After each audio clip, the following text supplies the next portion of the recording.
Otokomi is plump full of cutthroat trout. I had heard about this and how during the spawn, if they were stepping stones, you could walk right across the lake. On my prior trip 2 years ago, I tried to make it to this lake and even had a backcountry reservation, but when I headed for the lake, a park ranger advised me I definitely don't want to be there that day. So I'm currently crossing St. Mary Lake on my way to Red Eagle Foot campground. It's only been my plan since an hour ago. I was supposed to stay straight behind me, the other side of the lake, backcountry lake called Otokomi Lake. Get all my pack packed up, ready to go. There's a sign, closed due to bear danger. So I call the permit station and find out a bear got a food reward on that route yesterday, so they closed it. Luckily, the ranger was super nice and over the phone switched my itinerary to Red Eagle Lake, which is actually what I wanted to do. I'll have to still try to do Otokomi Lake. That's supposed to be good fishing. Maybe if it's open back up in a few days, I can go there for a day trip fishing. But now it only made sense starting at 4 in the afternoon to float across St. Mary Lake and then pick up the trail on this shoreline here. And then it's like 4 or 5 miles straight uphill to get to the lake. Get there before dark, get camp set up tomorrow, all day kayak fishing. Following Rose Creek for 5.2 miles, the trail to Otokomi Lake starts at the Rising Sun campground. You'll start by going through a burn, which you'll appreciate later when you see how bad the mosquitoes get. You will gain 2,000 feet in elevation, so it is a bit of a challenging 5-mile hike. It'll take you a few hours. You pass Goat Lake on the way there, and I scouted it out from the maps and was curious how the fishing is up there. Although with no trail going there, I'd have to bushwhack, and with a 70-pound pack and how thick it looked and how steep I'd have to climb, it just wasn't practical, so I passed. Although I do still have an itch that would like to be scratched. The foliage around the trail gets pretty lush. The mosquitoes get pretty horrific. I would recommend a head net, otherwise you'll be using plenty of insect repellent. Of course, you should always have rain gear with you, but even if it's not raining, you may want to consider wearing waterproof shoes and pants, because the foliage is pretty thick along the trail. It might be wet from the morning dew, and it's pretty cool and shady in that valley with Rose Creek, so you might get wet just from brushing up against the plants. The backcountry campers I had passed on their way down informed me that they saw a bear from camp the night before, so you want to be fully prepared and comfortable to deal with bear encounters, because it's a real possibility at this lake. Never leave your food unattended, and if you're camping, you go straight to that food hanging pole and get all your food and scented items up out of a bear's reach.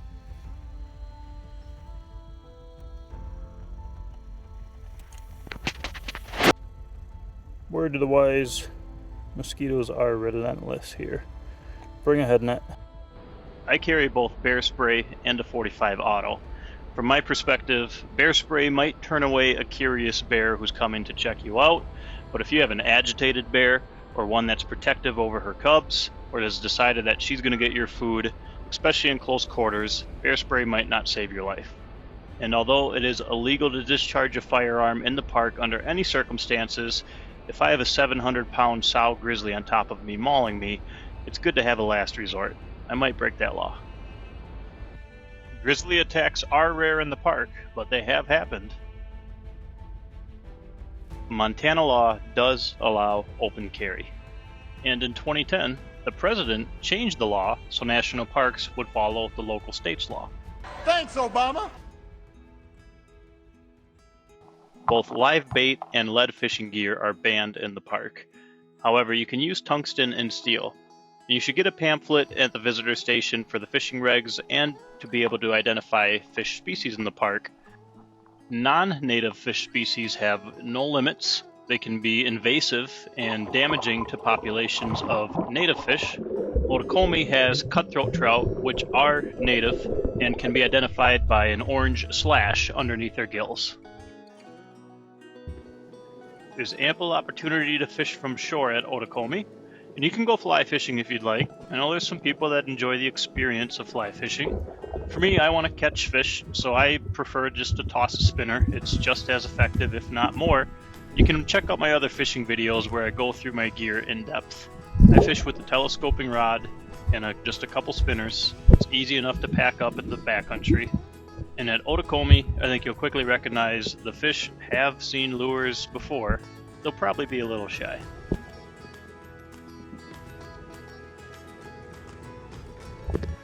Fishing from shore can be limiting though. I have found my pack raft to be an absolute game changer in access to fishing. And I promise you will have the entire lake to yourself. The important thing here though is you have to get your kayak inspected at an inspection station. There's one at the St. Mary's Visitor Center. You do not want to introduce any invasive species. The water in Glacier National Park is the headwaters for the North American continent. It flows to the Hudson Bay, to the Pacific Ocean, and to the Gulf of Mexico. Bringing in an invasive species here could be devastating to all native species throughout the entire continent. I found the best fishing spot on the lake to be right below this giant rock wall. It's next to a freshwater inlet below the waterfall. As a gadget geek, I brought my deeper sonar device with me so I could connect it to my phone and cruise around the lake, mapping out the depth and marking the fish. I found the fish to be mainly between 15 and 20 feet deep, but they would come up to the surface to hit the lure. And the deepest I found the lake to be was 172 feet.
I only caught cutthroat trout in Otokomi. I'm pretty sure that's the only species in there.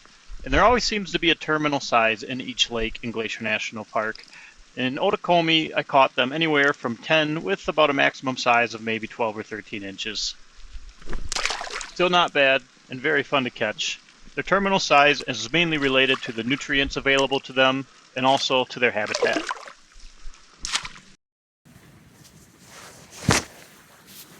It was a cold sleep on Lake Otokomi campsite.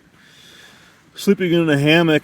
There's no insulation underneath you, so it's the air cools you from both sides.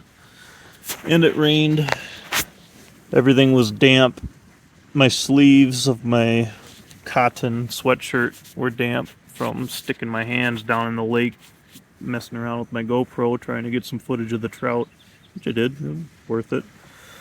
I woke up pretty chilly, pretty damp. I took off my wet sweatshirt because I thought that was making me colder. Then I covered up with my sweatshirt like a blanket. Woke up again, pretty cold. Had to get on the rain gear, just get one more layer of insulation. And so my feet were cold, so I got my sleeping bag, stuff sack, put that on my feet.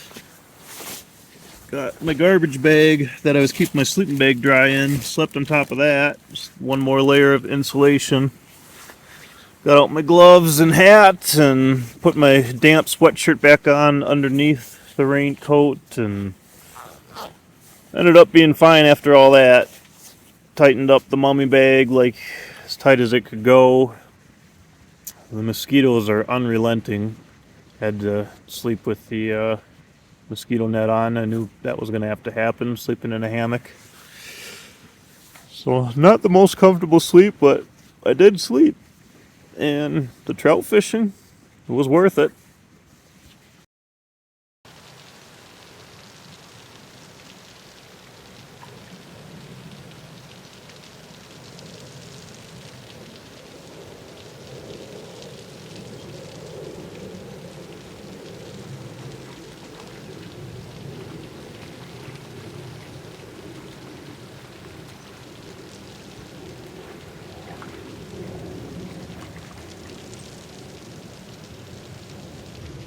So in conclusion, my final review for Otokomi Lake is that the trout fishing was good, but not the best. I have found other lakes in the park where the bite is more consistent and the trout are much bigger.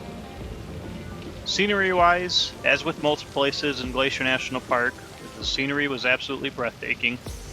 The mosquitoes were bad, maybe the worst of any of the campsites or hikes or lakes that I've visited in the park. Although this could be related to the time of the year. I was there in the middle of July. This was my third trip to Glacier National Park with a focus on backcountry fishing. I have another trip planned and coming up soon, and I don't know if I'll come back to Otokomi Lake. There's so many other lakes I haven't tried yet, and I enjoy the thrill of the hunt of trying to find the best alpine lake fishing honey holes in Glacier National Park. Subscribe if you want to continue to see the fruits of my efforts.